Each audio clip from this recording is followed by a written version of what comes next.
Estamos aqui revisando os tópicos do Tribunal Regional Eleitoral de São Paulo e nós já vimos questões sobre as garantias eleitorais, trabalhamos com questões sobre as disposições penais e agora nós vamos invadir a parte dos recursos. A parte dos recursos no Código Eleitoral está presente desde o artigo 257 e vai até o artigo de número 282. Poucos artigos, mas importantíssimos. Poderá ter aí na sua questão, na sua prova, uma questão sobre recursos eleitorais. E como nós vamos resolver 20 questões, não tem como você errar nenhuma delas se cair na sua prova. Tá bom? Então, nessa primeira parte, vamos resolver 10 questõezinhas e depois nós vamos finalizar o próximo bloco com mais 10 questões. Então, a questão de número 1, ela foi cobrada para juiz estadual do Tribunal de Justiça de Piauí, no ano 2012, e ela tem o seguinte texto. No que se refere a recursos eleitorais, vamos marcar a opção correta. Letra A. Recurso contra a expedição de diploma pendente de análise pelo TSE não tem efeito suspensivo. Então, olha, quando a gente fala de recurso contra a expedição de diploma, nós temos que levar em conta o que está previsto lá no artigo de número 257. O artigo 257, ele fala que os recursos eleitorais não têm efeito suspensivo. Mas, olha só o que nós precisamos observar aqui no que tange o recurso contra a expedição de diploma.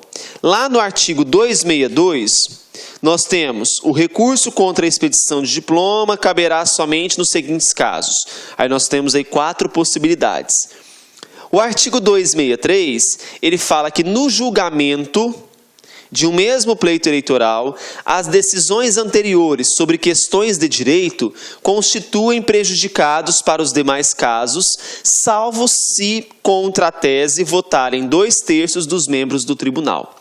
Nesse recurso contra a expedição do diploma, nós temos que considerar que esse recurso ele tem efeito suspensivo, sim. Tá?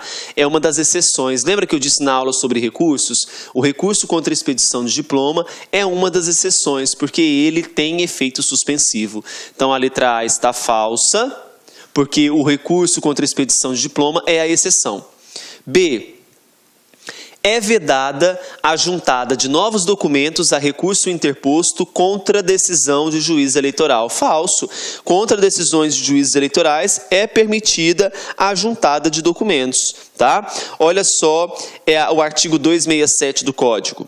Recebida a petição, mandará o juiz intimar o recorrido para a ciência do recurso, abrindo-se-lhe vista dos autos, a fim de, em prazo igual ao estabelecido para sua interposição, oferecer razões, acompanhadas ou não de novos documentos. Então, pode ter a juntada de novos documentos? Pode. Por isso que a letra B ela está falsa. Vamos para a letra C. Veja só. Das decisões das juntas sobre impugnações na apuração dos votos, cabe recurso imediato, interposto verbalmente ou por escrito, que deve ser fundamentado no prazo de 48 horas para que tenha seguimento. Nessa letra C, ela está totalmente verdadeira, né? Então, nós podemos ter essa fundamentação sendo feita de forma verbal ou forma escrita. Olha só o que diz o parágrafo 5º do artigo 267. Olha só. Se o recorrido juntar novos documentos, terá o recorrente vista dos autos por 48 horas para falar sobre os mesmos, contando o prazo na forma desse artigo. Então, letra C, verdadeira. D. O prazo recursal contra decisões sobre reclamações ou representações relativas a descumprimento da Lei Geral das Eleições é de 3 dias. Falso também.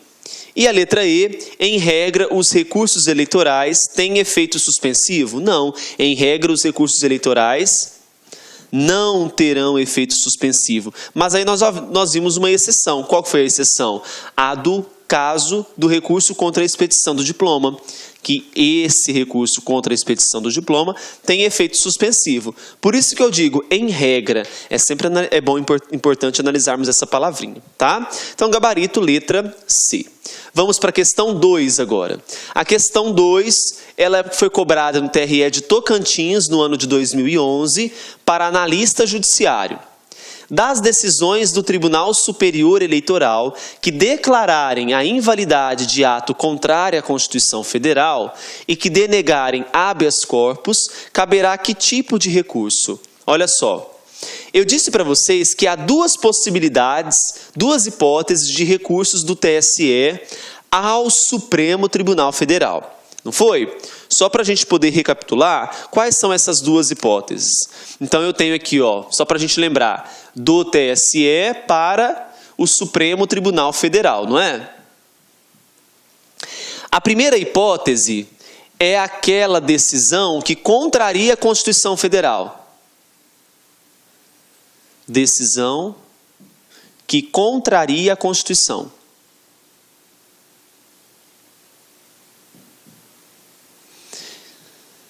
A segunda hipótese é aquelas decisões que vão denegar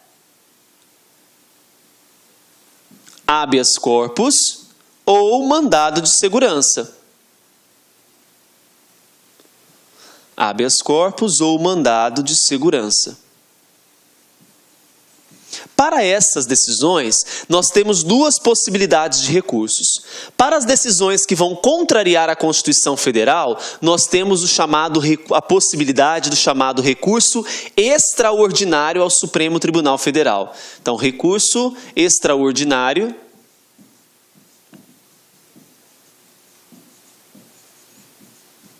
ao Supremo Tribunal Federal. A segunda possibilidade de recurso é para aquelas decisões que denegarem habeas corpus ou mandado de segurança. Nós temos a hipótese de recurso ordinário ao Supremo Tribunal Federal. Então, recurso extraordinário para decisões que contrariem a Constituição Federal e recursos ordinários para as decisões que denegarem habeas corpus ou mandado de segurança, tá? Então, olha o que diz a questão número 2. Vamos voltar a ela. A questãozinha número 2 fala assim: das decisões do Tribunal Superior que declararem invalidade de ato contrário à Constituição. Nesse caso aqui cabe recurso extraordinário, não é? E as que denegarem habeas corpus, caberá recurso ordinário. Então a ordem é, respectivamente, recurso extraordinário e recurso ordinário. Gabarito de fato é a letra B. Fácil, não foi? Vamos à questão 3. Questão 3, técnico judiciário, TRE de Tocantins, ano 2011. Dos atos, das resoluções ou despachos dos presidentes dos tribunais regionais eleitorais, letra A. Então aqui eu tenho atos, resoluções ou despachos dos presidentes dos tribunais regionais. Olá, meus amigos! Gostou da aula do professor? Grande professor, você quer continuar assistindo essa videoaula? Aliás, você quer fazer o nosso curso completaço para o Tribunal Regional Eleitoral de São Paulo 2016? Acesse nosso site lá, concursos, que lá nós temos um grande curso. Não é apenas um curso, é um grande projeto pedagógico, você pode ter certeza. Lá você tem o estudo em regime de metas, você tem um personal coach, você vai ter um treinador pessoal de concursos. Você pode ter certeza, meus amigos, se você cumprir as orientações pedagógicas do site, cumprir as suas metas de estudos, eu tenho certeza absoluta que lá no dia da prova você vai fazer uma excelente prova e você não vai tirar o lacre da cabeça, pode ter certeza disso. Tá certo, meus amigos? Espero vocês. Nosso curso custa apenas 10 mensalidades de R$ 25,00, o melhor custo-benefício da internet, pode procurar, sem medo de ser feliz, matricular no nosso grande curso, tá certo? Meus amigos, outra coisa, gostou desse material de apoio, dessa aula? Você quer o material de apoio, quer o PDF? Vai lá, acesse nosso site, clique lá em documentos, você pode fazer o download gratuitamente dessa videoaula, tá certo? Forte abraço, espero vocês. Tchau, tchau. Clique lá aqui.